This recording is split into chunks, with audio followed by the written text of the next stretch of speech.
los domos hoy en día de protección están, pero con una actividad brutal, ¿no? ¿Puedo intervenir? Pero por supuesto. Oye, muy interesante lo que nos está explicando el comandante. En el aspecto político, ¿no?, del cambio de régimen político, hay una ingenuidad tremenda, yo creo, de parte de Estados Unidos, el presidente Trump, de asimilar esto a Venezuela, que fue una operación, todos sabemos, militar, de extracción, secuestro, queramos llamarla. Mira, ahí está Yemen, por ejemplo, ¿no? Yemen, Estados Unidos lleva con Israel 7 años bombardeando, tratando de destruir a los Houthis, que son unos proxies de Irán. Ha invertido $7.000 millones y todavía no hay cambio de régimen político. Entonces, Irán tiene una estructura milenaria, 2.500 años de monarquía absoluta, ¿no? Una estructura teocrática de los últimos 50 años con los ayatolás, con la gran incógnita de... Yo creo decir lo siguiente.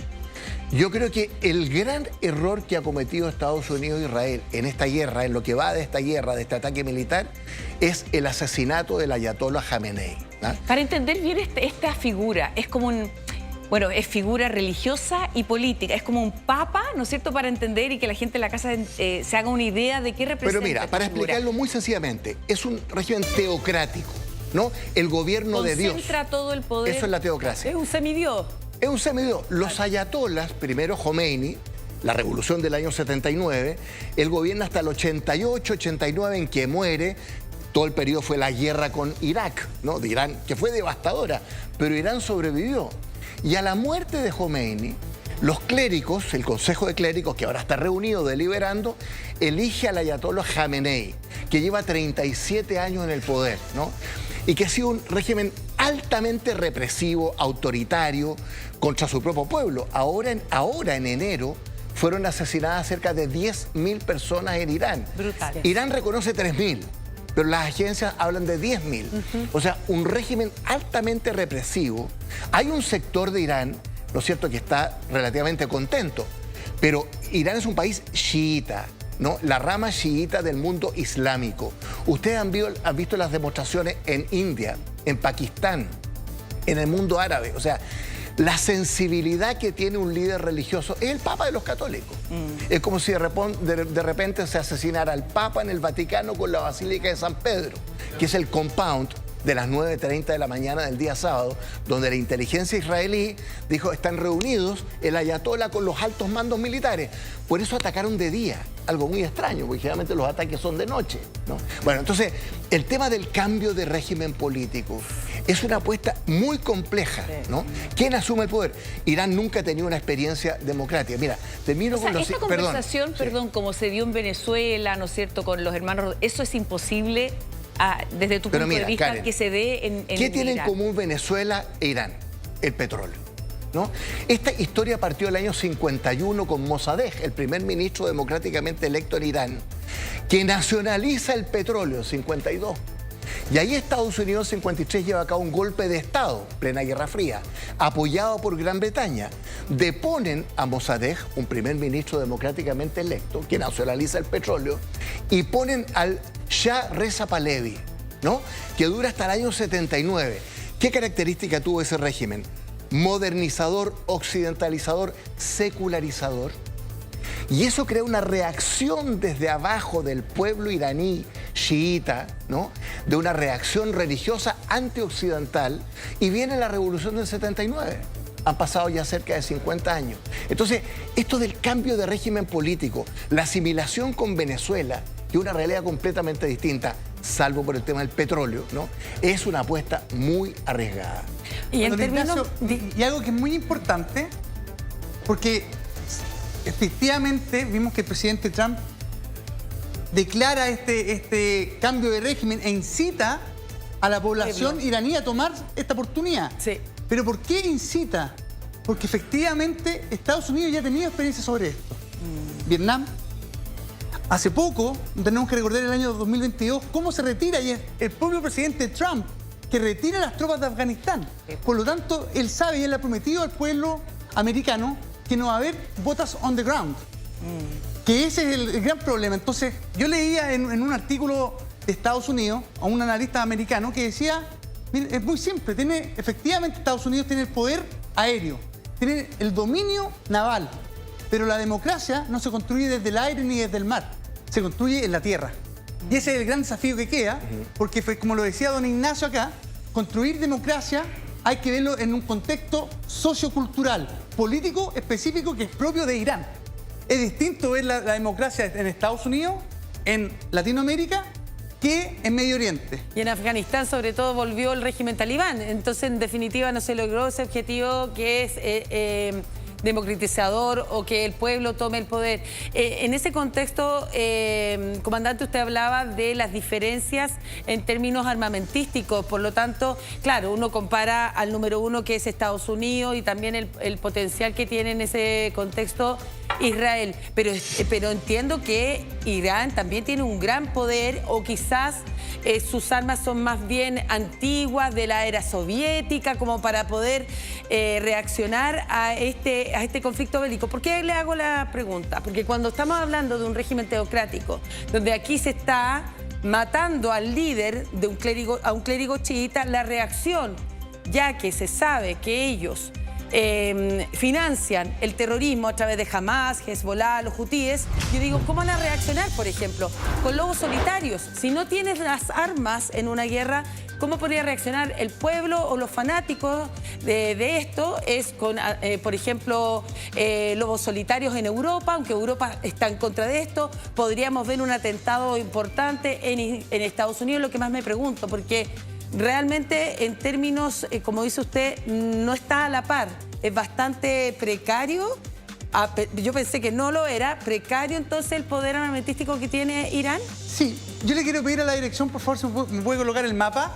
Sí, y después revisamos este titular, mira, ahí está el diario El País, que hablaba ya de las bajas que se han registrado en este momento, 600. Última hora dice el ataque de Estados Unidos a Israel contra Irán, está en directo y habla de esta guerra con Irán que se extiende por Oriente Próximo y suma ya 600 muertos. La media luna roja eleva a 555 las víctimas en Irán desde el día sábado, y Teherán, que ya asegura que no va a negociar con Washington. Son las noticias de último minuto que trae ahí y recoge este portal de el diario El País. Vamos ahora a lo que estaba pidiendo ahí, por favor, el comandante Pantoja.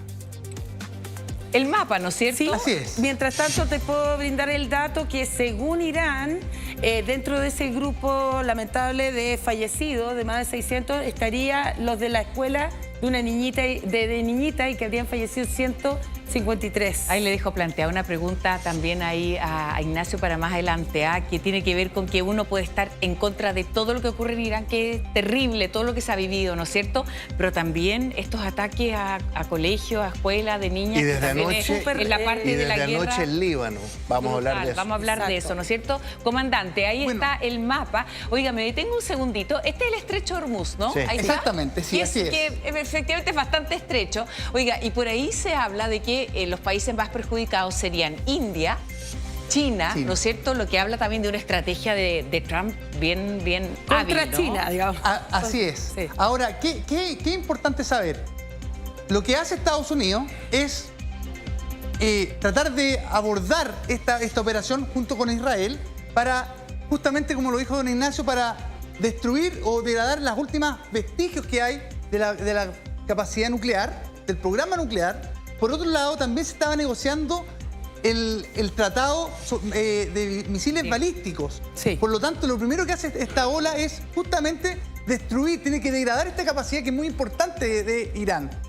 Y además, descabezar, decapitar las autoridades políticos que tienen altos cargos en Irán. ¿Cómo responde la respuesta de Irán? Bueno, Irán, que está con un poder militar mucho menor, enfrentándose a la mayor potencia del mundo, tiene algunas ventajas. Uno es justamente el estrecho de Hormuz, un punto geopolítico que es clave para la economía mundial. Vemos que también puede presionar a la India, puede presionar a China. Entonces, ¿qué amenaza con esto? Tiene una pequeña capacidad marítima en la cual puede bloquear y puede amenazar los distintos buques comerciales de petróleo que están en el Golfo Pérsico. Pero por otro lado, ¿cuál es el dulce a cambio que tiene? Estados Unidos tiene alrededor de 19 bases desplegadas en lo que es Medio Oriente.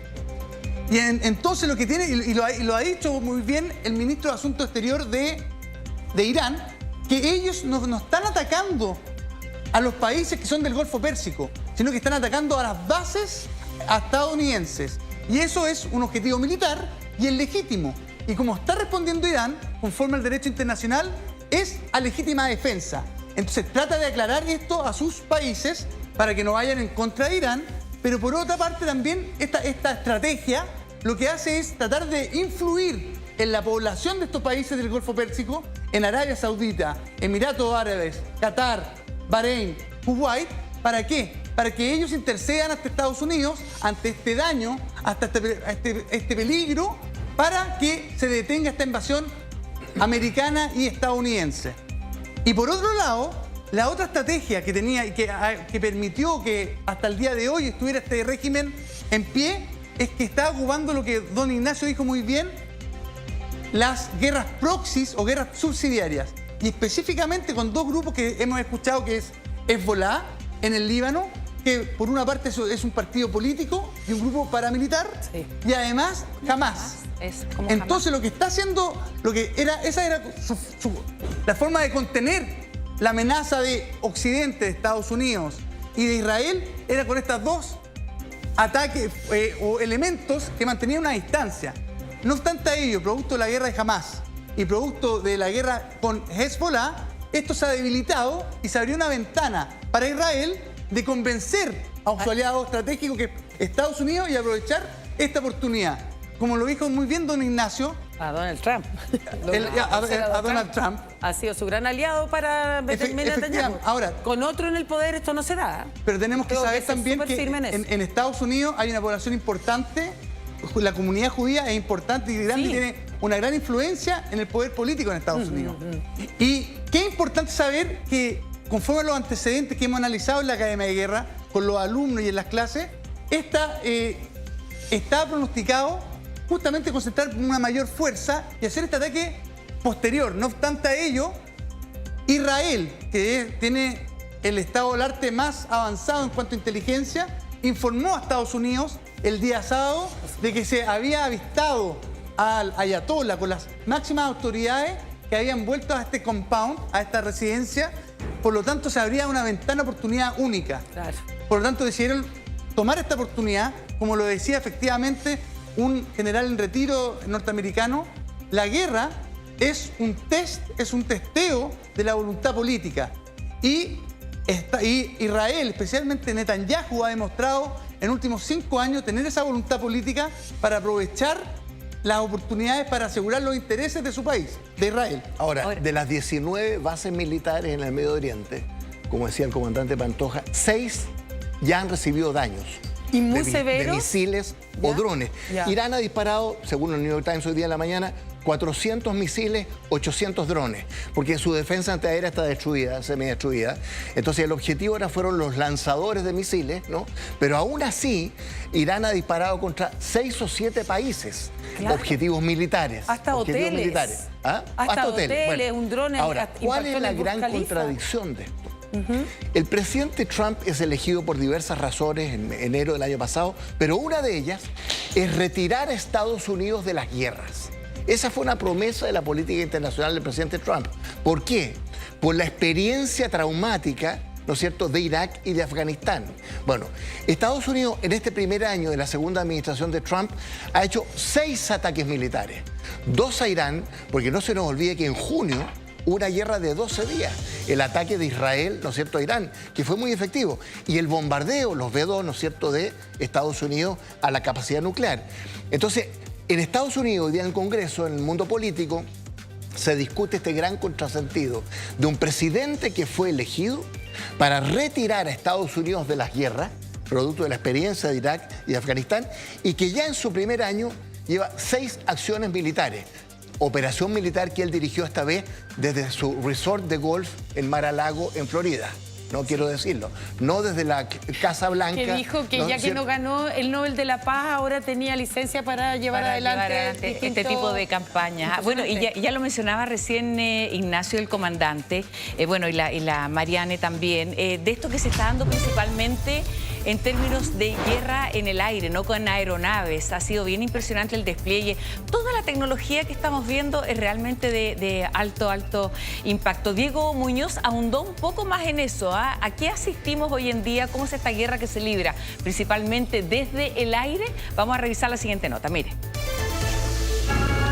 Miren el cielo, qué miedo, está como todo bajo. Los cielos en Medio Oriente se tornaron color naranja ante la sorpresa de quienes estaban en la calle. No eran fuegos artificiales, mucho menos estrellas fugaces, eran misiles. Un nuevo capítulo del conflicto entre Israel e Irán, que esta vez tuvo como escenario el espacio aéreo del Golfo Pérsico. Un ataque de Israel en conjunto con Estados Unidos a Irán que siguió la línea de los enfrentamientos bélicos modernos. Los primeros atacaron con un robusto despliegue militar aéreo al país árabe, que respondió a la embestida con misiles que cayeron en zonas urbanas de Tel Aviv y en países como Qatar, Emiratos Árabes y Kuwait, entre otros.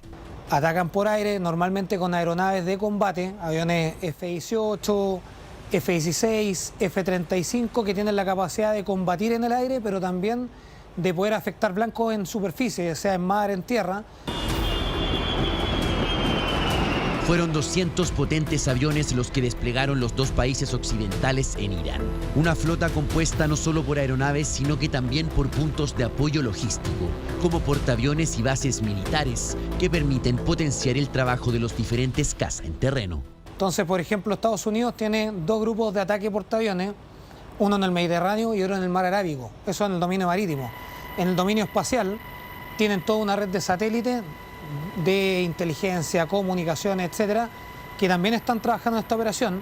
Y en el dominio ciber también han operado. De hecho, la configuración del ataque inicial, hubo un ciberataque masivo. Una fuerza militar muy completa que ataca no solo mediante misiles, sino que también penetra sistemas digitales, inhibe señales de radar y pulveriza defensas aéreas. No solo poseen los mencionados aviones caza F-18, F-16 y F-35, sino que también maniobran aeronaves que están fabricadas para la guerra electrónica y que permiten evitar que los radares detecten la flota aérea. La mayoría de los aviones israelíes son fabricados por Estados Unidos. Existe un avión que se llama el EA-18, que uno lo ve, es como ver un F-18, pero el F-18 carga misiles de combate. Este EA-18, el Growler, es un avión de guerra electrónica, pero tiene capacidades de efectuar anulación de radares, de antenas de comunicaciones, de distintos recursos. Es un avión que además de cargar y lanzar misiles, posee diferentes sistemas de cancelación de interferencias, misiles antirradar y antenas bloqueadoras de señal, entre otros elementos. El EA-18G jugó un papel fundamental en la embestida sobre Irán, que se vio abrumado por la potencia militar de la dupla de países occidentales, que decidió atacar por aire, ya que por tierra el país árabe es difícil de penetrar. Ya que el territorio es especialmente complejo de penetrar. El de Irán tiene protección, si ustedes quieren, geográfica, y además cuenta con aproximadamente 1 millón de efectivos entre reservistas y profesionales, que hace que sea un cuerpo y un ejército bastante masivo, numeroso. El ataque fue exitoso. En total se registraron al menos 15 puntos diferentes que fueron bombardeados en Irán y que terminaron con la muerte del ayatolá Ali Jamenei. Los aviones israelíes y estadounidenses alcanzaron 3 objetivos nucleares, 4 objetivos aéreos, 4 objetivos navales y 4 ataques en otras zonas de relevancia. Pero el régimen iraní no se demoró en responder. Su potencia militar no es menor. Mediante el lanzamiento de misiles lograron asestar importantes estocadas en países aliados de Estados Unidos e Israel. Una fuerza aérea que posee aviones que son de generaciones anteriores, como los caza F-4 y F-5, y también aeronaves MiG-29 de fabricación rusa que generan bastante respeto. Eso sí, su estrategia militar para abordar el conflicto está enfocada en el desarrollo de misiles. Entonces, ¿cuál es la apuesta de Irán? Poder contar con recursos que también van a través del aire, fundamentalmente un arsenal de misiles muy grande, y que en este momento se está empleando con gran énfasis en los misiles balísticos, que son de característica hipersónica. ¿Eso qué quiere decir? Que viajan a muchas veces la velocidad del sonido para impactar al blanco. Los ataques de Irán como respuesta al bombardeo fueron complementados con drones de largo alcance que podían ser maniobrados con una distancia de hasta 2.000 kilómetros. Algunos de ellos son conocidos como drones kamikaze, ya que buscan impactar directamente a su objetivo. Pero por ejemplo en Bahrein o en Qatar se ocuparon también drones Shahed 136, que son mucho más lentos, que llevan una carga explosiva menor, pero que en un estado, en un país que no tenga una gran capacidad de defensa antiaérea, perfectamente se pueden ocupar. Que esto lo están tripulando desde alguna parte de Irán, puede impactar un blanco a 2.000 kilómetros de distancia. Es como que en el fondo desde Santiago podría llegar fácilmente a Arica. La diferencia en las bajas que sufrió cada país dan cuenta del importante desnivel que existe entre ambos bandos en términos militares. Según los últimos recuentos entregados por el medio Al Jazeera, Irán sufrió más de 200 bajas y 747 heridos. Por su parte, en Israel la respuesta iraní ya ha dejado 9 víctimas fatales y más de 120 lesionados. En Emiratos Árabes fallecieron 3 personas, en Irak 2 y en Kuwait 1. También se reportó que murieron 3 soldados estadounidenses. La tecnología de Irán en misiles supersónicos de cierto alcance ha llegado a atacar, ha logrado de alguna manera dar con una serie de objetivos, lo que implica una voluntad de lucha y un programa de misiles muy avanzado.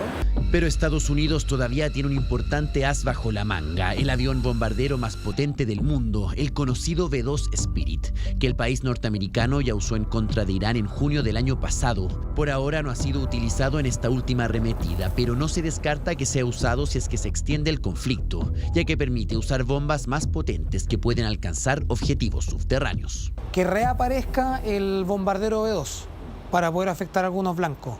Y la verdad es que la dinámica era ser la misma o muy similar de poder afectar blancos. Estados Unidos e Israel intentando degradar al máximo la capacidad de misiles de Irán. El país norteamericano tiene desplegados 2 portaaviones en la zona, el Gerald Ford en el mar Mediterráneo y el Abraham Lincoln en el mar Arábico, al sur del Golfo Pérsico. Navíos que sustentan el despliegue de la Fuerza Aérea, la cual además posee aviones exclusivos que Estados Unidos no comercializa con los demás países, como el F-22. Pero también, por ejemplo, está el avión F-22, que es un avión que tiene la particularidad que además de ser furtivo, es un poco más antiguo que el F-35, pero es un avión que Estados Unidos no lo vende. En cambio, el F-35 sí lo vende. Un ataque militar concretado mediante misiles Tomahawk, que nuevamente tiene a Estados Unidos presente en un conflicto de gran escala. 3 potencias enfrentadas entre sí, usando los cielos como campo de batalla.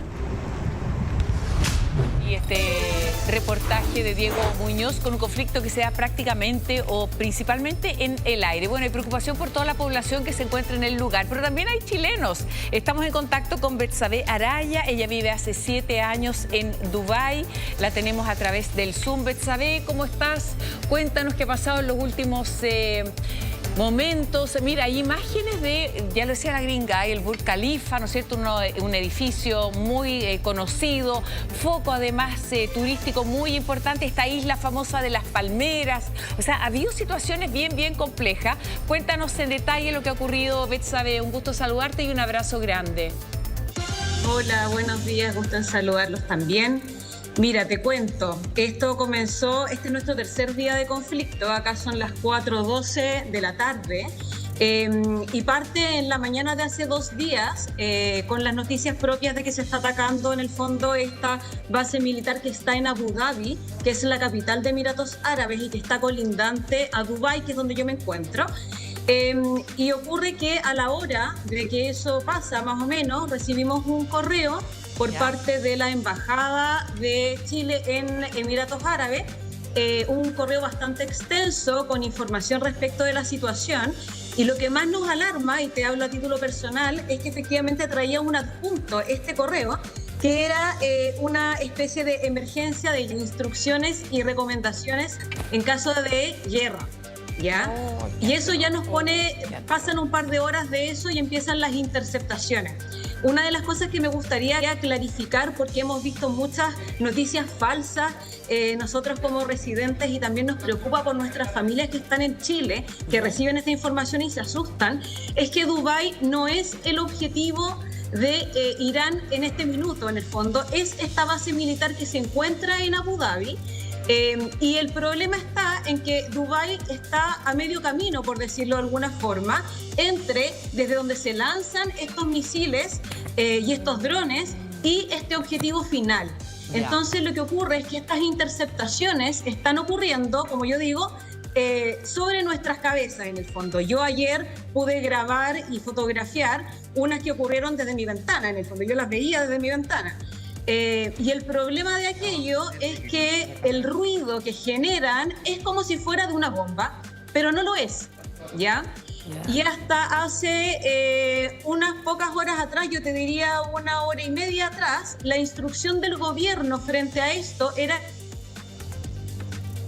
qué lamentable estar en nuestras casas, precisamente porque, ahí sí, la instrucción del gobierno hasta hace 1 hora y media atrás era estar en nuestras casas, precisamente porque esta interceptación genera que materiales de los misiles puedan caer y, como ocurrió, generen muertes o daños, ¿ya? Exacto. Que es precisamente lo que yo he visto en las imágenes y lo que ha ocurrido en La Palmera, lo que ha ocurrido en Dubai Hills, en Marina, en fin, en el hotel 7 Estrellas también, en fin, que son fuegos focalizados que se generan no por bombas, no por misiles, sino que por partes de misiles que han caído. Pero, ¿ya? Betsabe, hay que explicarle también a la gente que donde tú te encuentras los territorios son chiquititos. Es decir, tú hablas de los Emiratos, hablas de Abu Dhabi o de Dubái, pero son territorios bastante pequeños. Por eso tú tienes prácticamente sobre tu cabeza cómo interceptan o no esos misiles y llaman en definitiva a mantenerse en sus hogares como medida de precaución, porque efectivamente están las bases militares, está, digamos, el armamento para poder repeler, pero no cuentan, por ejemplo, con el domo de hierro que sí tiene Israel. Yo creo que por ahí apunta a la preocupación, independiente de la tecnología y todo, el territorio donde tú te encuentras muy pequeño. Claro, mira, respecto de eso, lo que te puedo yo manifestar es que una de las cosas que te puedo señalar y que en el fondo es una opinión compartida acá, es que estamos todos sumamente impresionados por la capacidad de defensa que tiene este país. Lo primero es que hasta ayer, bueno, primero el Ministerio de Defensa, el Ministerio del Interior y el Gobierno ha sido sumamente transparente y muy fidedigno en la información que entrega, ¿ya? Hasta ayer, por supuesto que ahora esta información ha variado con el tiempo, eran 165 los misiles que habían lanzado desde Irán a Emiratos Árabes, de los cuales 152 habían sido destruidos y 13 de ellos habían caído al mar de manera que no habían generado mayor problema, digamos. ¿Ya? Eso te habla de un 100% en el fondo de efectividad en la defensa. Y que lo cual evidentemente nos tranquiliza mucho a nosotros también como familia, ¿ya? Oye, Betsabe, no, agradecerte porque estás haciendo un relato tan bueno, estás tremendamente informada. Oye, contarles muy cortito que yo estuve el año pasado ahí justamente, sí, en Dubái, a propósito era por el tema del Festival de Viña y todo, ¿no es cierto? Es tremendamente occidental. Ahí Betsabe nos puede contar un poquito más, ¿no es cierto?, de cómo es la vida. Claro, tú hablabas de ese hotel que no alcanzamos a conocer, un hotel de 7 estrellas. O sea, imagínate el lujo, ya no alcanzan las estrellas como para... Perdón, representar el lujo. Esto, Nacho, era ahí sacaban perlas, ¿no? Era un lugar donde, ¿no es cierto?, estaban estos nadadores, sacaban perlas del mar, ¿no es cierto? Y de pronto sacan una perla y sale un chorro de petróleo, ¿no es cierto? Y se transforma en la potencia que es hoy en día. A ver, Betsabe decía algo que es muy importante entender. A ver. Porque los Emiratos y los países del Golfo en general, Kuwait, Bahrein, Qatar, etcétera, no quieren involucrarse en la guerra. Ya. Pero las bases militares estadounidenses están ahí. 6 de ellas han sido dañadas, ¿no? Y con estos ataques de misiles y de drones y gran capacidad de las fuerzas antimisiles, antiaéreas, en los países del Golfo, en los Emiratos, hay objetivos civiles, hay hoteles, hay aeropuertos que han sido atacados, que han sido destruidos. Entonces, ¿hasta qué punto los países del Golfo ¿no? van a poder resistir la tentación de involucrarse directa o indirectamente, sabiendo que la instalación de bases militares estadounidenses los transforma, ¿no es cierto?, en un objetivo? Karen, y a los que están ahí, antes de que se me olvide, porque creo que es muy importante.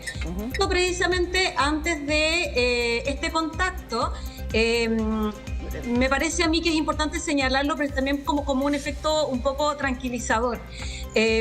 Claro, hasta hace un ratito atrás la información del gobierno era no salgan de sus casas, por lo que les acabo de contar. Sin embargo, la Autoridad Nacional de Gestión de Crisis y Desastres de Emergencia de acá de Emiratos Árabes emitió un comunicado oficial también respecto de realizar las actividades habituales, pero siempre siguiendo las instrucciones y las noticias de las fuentes oficiales.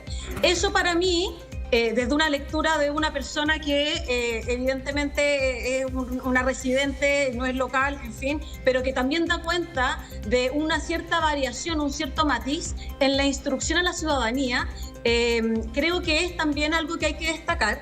Y lo otro que señala Karen, que también es importante señalar, creo yo, es que este país efectivamente está conformado en más de un 90% de extranjeros. O sea, hay más de 100 nacionalidades conviviendo acá. Es un país muy cosmopolita y te lo digo porque lo sé, te diría que es el único país del Golfo que tiene, por ejemplo, libertad religiosa plena a pesar de ser un país musulmán, ¿ya? Acá tú puedes encontrar, por ejemplo, templos budistas, templos evangélicos, hay 2 iglesias católicas, precisamente porque el mismo Estado entiende que la producción de su riqueza se genera por los extranjeros, entonces les interesa mantenerlos contentos también, desde todos los puntos de vista. Y para conocerte un poco a ti, ¿por qué tú, desde hace cuántos años o tiempo llevas ahí viviendo en Dubái y cuál es la razón por la cual te encuentras allí? Sí, yo vivo acá hace 7 años. Y nos vinimos para acá con mi marido y bueno, en ese momento solamente con mi hija mayor. Yo tengo 2 hijas de 9 y 7 años, porque mi marido trabaja en el área aeronáutica en este momento, acá. Perfecto. Entonces has no solo vivido lo que está ocurriendo en estos momentos, sino también el ataque previo que hubo también de reacción de Irán hace unos meses atrás en este ataque también que hubo. Entonces, ¿cuál es la diferencia entre el ataque que vimos hace unos meses con este?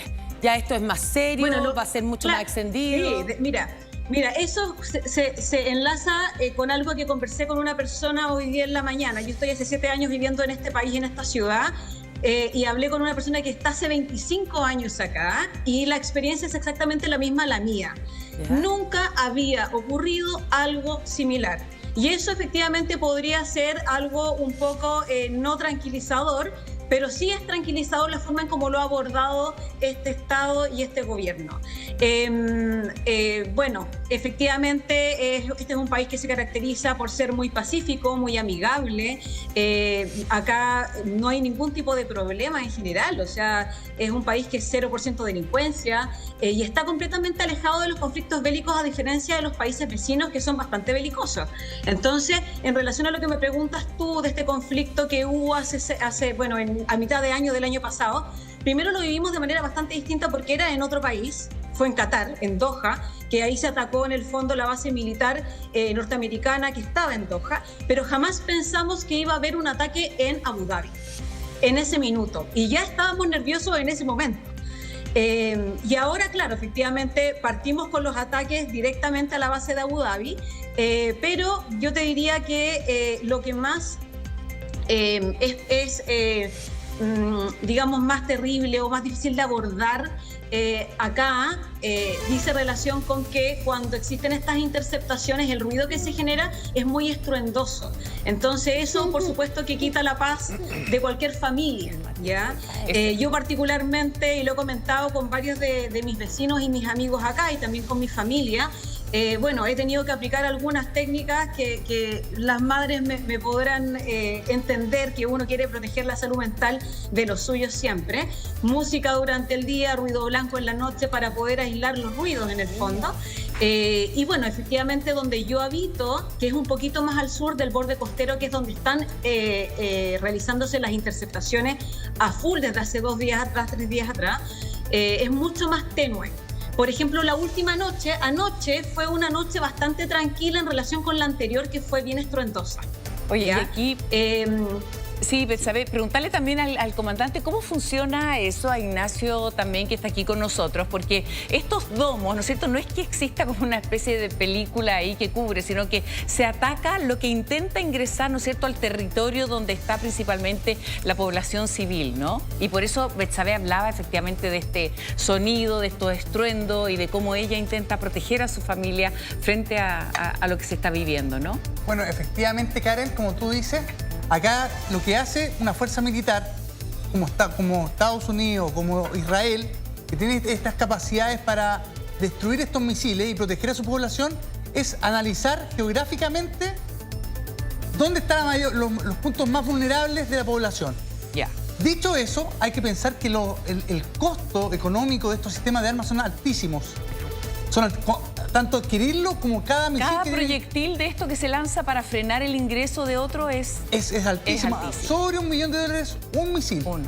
Y ahí está la estrategia que tiene Irán sobre Israel, sobre Estados Unidos. Porque está ocupando estos misiles que tienen un alto poder de destrucción, pero lo ocupa de manera sincronizada, coordinada, con drones de muy bajo costo, con los famosos drones Shahid 136. Entonces, ese dron cuesta entre $20.000 y $50.000, a diferencia de un misil del Iron Dome que cuesta $1 millón, $2 millones, $3 millones.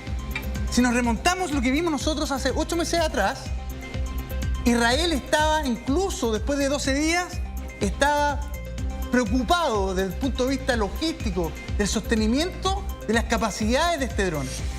Entonces lo que tenemos acá es todo un juego de, podríamos decir, de voluntades de quién va a ceder por este peligro de no tener la capacidad de sostener tanto el ataque con el uso de los drones y misiles de Irán como para proteger a la población con el Iron Dome, con el Arrow o con el famoso David Sling. Oye, yo tengo una pregunta que hacerle al comandante. A ver, cuenta. Porque muy interesante el análisis, porque el día sábado, en la mañana, se destruyó todo el alto mando militar. El ministro de Defensa, el jefe de la Guardia Revolucionaria, el jefe del Estado Mayor Conjunto. Entonces, con el descabezamiento de la línea de mando del punto de vista militar, ¿cómo opera en el día a día? ¿Quién toma las decisiones? ¿No? Del punto de vista, no digo los mandos medios, pero ¿qué capacidad de reacción y decisión tienen, a qué nivel, considerando que aquí hubo un descabezamiento de los 6 o 7 más importantes jerarcas del mundo militar de Irán?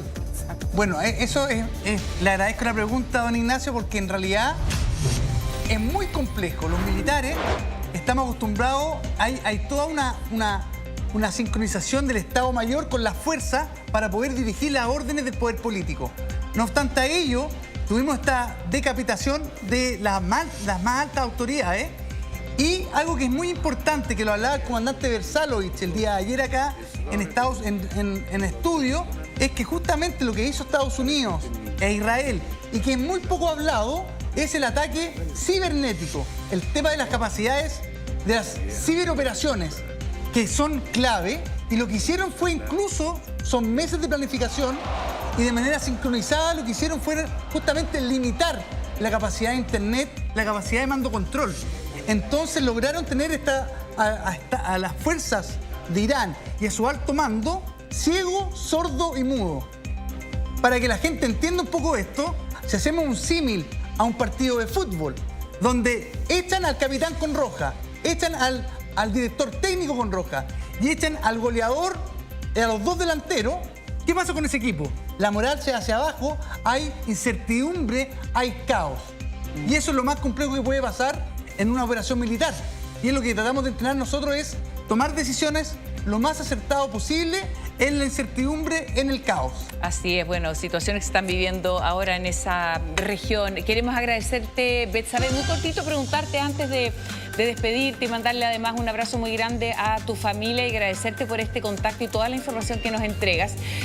Porque a diferencia de Israel, ¿usted existe ahí en Dubái estos búnkers o solamente se refugian ahí dentro del edificio? ¿Cómo lo hace si hay una alarma o si hay necesidad entonces de ponerse a resguardo? Claro, precisamente como nunca ha existido una emergencia como esta, y la emergencia o la necesidad es lo que genera efectivamente la creación de unos búnkeres como aquellos, acá no existen búnkeres. No. Nosotros nos estamos protegiendo nuestras casas solamente. Y una de las cosas que ocurrió efectivamente hace un par de días es que recibimos en los celulares una alerta como la que se recibe en Chile cuando hay tsunami, en fin, terremoto. Exacto, y que decía e instruía protegerse en lugares cerrados, qué sé yo, estar lejos de ventanas, puertas. Pero claro, acá no existen búnkeres porque no ha existido la necesidad de crearlos. ¿Cómo lo vas a hacer con tu hija? No sabemos de futuro. ¿Cómo lo haces con tu hija, por ejemplo? ¿Cómo? Ahora, independiente de la información que tú dices que ahora podrían hacer, entre comillas, una vida normal, ¿cómo contienes a tu hija? Por ejemplo, ¿va a clase? ¿Qué vas a tomar tú como decisión en medio de este clima bélico que está a tu alrededor? Mira, lo primero es que, bueno, el equivalente al Ministerio de Educación acá ha establecido que al menos hasta el miércoles existen actividades en la casa, las cuales además no son obligatorias por el contexto en el que nos encontramos. Y además de ello, bueno, yo creo que, es una opinión personal, yo creo que se van a extender mucho más allá de esa fecha, de conformidad con cómo vaya avanzando este tema. Y bueno, en relación a esta nueva instrucción o más bien sugerencia de esta Autoridad Nacional de Gestión de Crisis y Emergencia, que dice, bueno, hagan su vida habitual, pero con cierta precaución. La verdad de las cosas es que eso será para aquellos que tienen quizás más experiencia o quizás es más natural el tema de los conflictos bélicos. Yo soy latinoamericana, soy occidental y para mí esto es completamente nuevo y hasta que esto no esté resuelto yo no voy a salir de mi casa. Esa es la verdad. Sí. Con normalidad los vuelos aéreos en estos momentos. O sea, cero posibilidad de pensar. No, cero. Está cerrado el espacio aéreo además. Claro. Está completamente cerrado. Mi marido está en Japón en este minuto porque él justo salió a Japón en la mañana del día del conflicto, entonces se ha mantenido allá y va a estar allá, no sabemos hasta cuándo, hasta que esto se regularice en el fondo. Oye, otro de los países afectados también por el tema del crudo, India, China, Japón, ahí también va a tener consecuencias. Betsabe, un abrazo muy grande para ti, tu familia, vamos a estar en contacto y de verdad te pasaste con todos los datos que nos entregaste ahora en esta conversación. Muy interesante. Un besito, que estés muy bien. Que tengan un buen día. Chao. Igual, gracias. Un beso grande. Mira, gracias, Betsabe. Nosotros en Chile recién estamos descubriendo los países del Golfo, ¿no? Los Emiratos. Era una realidad muy ajena a nosotros. Lo que quiero decir es que en la última década y media, los países del Golfo, los Emiratos, son mucho más que petróleo y una danza de millones. Por ejemplo, en materia de política exterior, Qatar ha jugado un rol muy importante en la guerra de Gaza. Exacto. Muy importante. Todas las reuniones de los representantes de Hamas, de los representantes de Israel, de los representantes de Estados Unidos, eran en Qatar, ¿no? Entonces han desarrollado, ¿para qué decir?, el príncipe heredero en Arabia Saudita. Recordemos que en el Medio Oriente hay dos grandes polos, Irán, chiita, y Arabia Saudita, sunita. ¿Por qué está tan callado Arabia Saudita en estos días? Bueno, hay una rivalidad histórica entre sunitas y chiitas, ¿no? Ahora, Hamas también es sunita, pero tiene el apoyo de Irán. ¿Por qué? Porque prima ahí el factor geopolítico respecto del factor religioso. Pero nunca nos olvidemos que hay un trasfondo de conflicto cultural religioso importante entre Irán, chiita, y Arabia Saudita, sunita, ¿no? Y lo más importante es que hasta qué punto el daño militar que se le ha provocado a Irán y al Hezbollah en el Líbano, a Hamas en Gaza, a los Houthis en Yemen, el daño militar tiene consecuencias políticas y geopolíticas con este trasfondo religioso. Por eso digo, ojo con el asesinato del ayatollah. Sí, y líder ¿cómo religioso. Se diseña eso? ¿Cómo? Ignacio, ¿cómo se diseñó? Porque se aprovecha ahí además, comandante, una coyuntura muy especial, ¿no es cierto? Porque Donald Trump lo que hace es, de manera personal, diseñar, junto al comandante en Medio Oriente, Brad Cooper, diseñar el momento exacto donde iban a caer sobre esta reunión, ¿no es cierto?, que era tan esperada. O sea, hay un instante en el que coinciden y justamente Donald Trump lo usa. Sí, efectivamente, a mí me gustaría agregar un dato muy interesante que es la incertidumbre. En la guerra, nada está dado por hecho. Existe en la historia militar, podemos ver que no siempre gana más fuerte. Lo vimos con David y Goliat, lo vimos en la guerra, cómo el Reino Unido en su época fue derrotado por Afganistán en el siglo XIX, posteriormente Rusia, la Unión Soviética en esa época, y Afganistán, nuevamente Afganistán derrota a este país fuerte y poderoso, y hace 4 años atrás vimos cómo Estados Unidos se retira de Afganistán siendo derrotado por talibanes, una tribu, un grupo tribal que hasta el día de hoy está gobernando en Afganistán. Ahora, ¿qué me interesa a mí? Tratar de traspasar acá sobre todo a la ciudadanía. En la Academia de Guerra tenemos un magíster que se llama Historia y Pensamiento Estratégico, porque lo que hace justamente es vincular la historia militar con los acontecimientos actuales, contingentes que pasan en el mundo actual. Y nosotros podemos ver cómo Estados Unidos, quizás de manera, como dice don Ignacio, poco estratégica, porque esto no se puede evaluar, quizás está generando un mayor daño para el futuro. Me parece muy interesante, don Ignacio, como él saca a la luz, emerge esta división que en inglés se llama The Divide, la división chiita y sunita en la religión musulmana. Para nosotros, como un país de la región sudamericana, estamos muy alejados del contexto musulmán. No obstante a ello, tenemos que ver que, producto del ataque específicamente el 2003 de Estados Unidos a Irak, logra una victoria militar aplastante alrededor de 100 días. No obstante a ello, se transforma la política. Esta violencia militar transforma de manera incontrolable la política y Estados Unidos queda amarrado por más de 20 años en Irak hasta que se retira. Entonces es muy acertado lo que dice don Ignacio, porque con esta acción militar efectivamente ha sido aplastante cómo han logrado decapitar 40 autoridades, cómo han logrado destruir el programa nuclear, cómo han logrado degradar la capacidad de misiles de Irán. No obstante a ello, hay una incógnita que no sabemos, que es el tema sociopolítico, sociocultural de Irán. Y no sabemos cómo esto va a evolucionar. Pero Irán no está solo. Mi gran pregunta es, ¿quiénes son los aliados de Irán? Bueno, ese es el punto clave. Yo creo que este es el punto clave, Mariana, porque hemos visto cómo Irán se defiende a sí mismo. Pero tiene grandes aliados que son fuertes rivales de Estados Unidos. Hoy día Irán está aislado internacionalmente.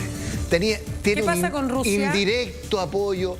Rusia y China hicieron 2 declaraciones de libreto, muy formales, sin ningún interés de involucrarse. Mira, Irán tenía una situación interesante, por ejemplo, con Rusia y con China, con Siria.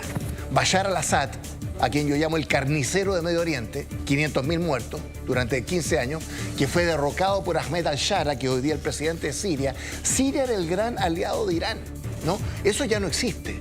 Entonces, Irán, ¿qué aliados hoy día tiene en términos internacionales? No tiene aliados. Tiene un pueblo chiita desde la India, Pakistán, el mundo árabe. Recordemos que Irán no es árabe, ¿no? A la gente dice de repente Irán, musulmán, árabe. No, es musulmán, pero no es árabe.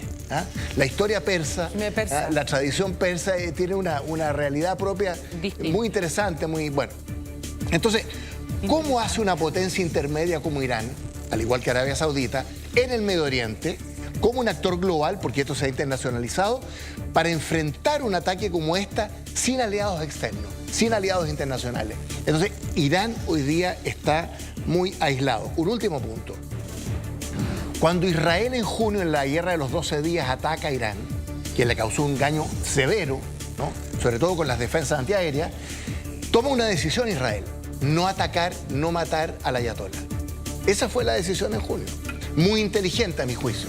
Entonces, ¿qué es lo que lleva hoy día a Trump y Netanyahu, casi como obsesión, a destruir y matar al ayatolá Jamenei?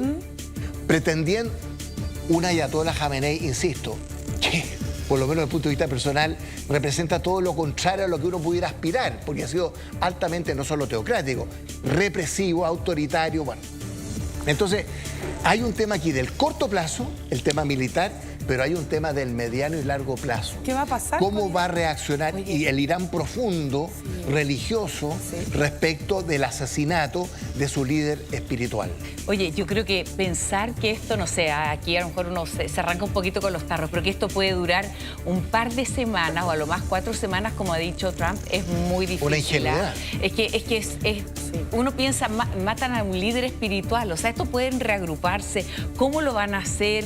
¿Podría efectivamente terminar en poco tiempo? Bueno, se habla de esta furia épica, que es el nombre de esta operación. ¿Cómo logran dar con el líder espiritual, este régimen, ¿no es cierto?, que ya durante tantos años tenía a quien dirigía los destinos de esta nación?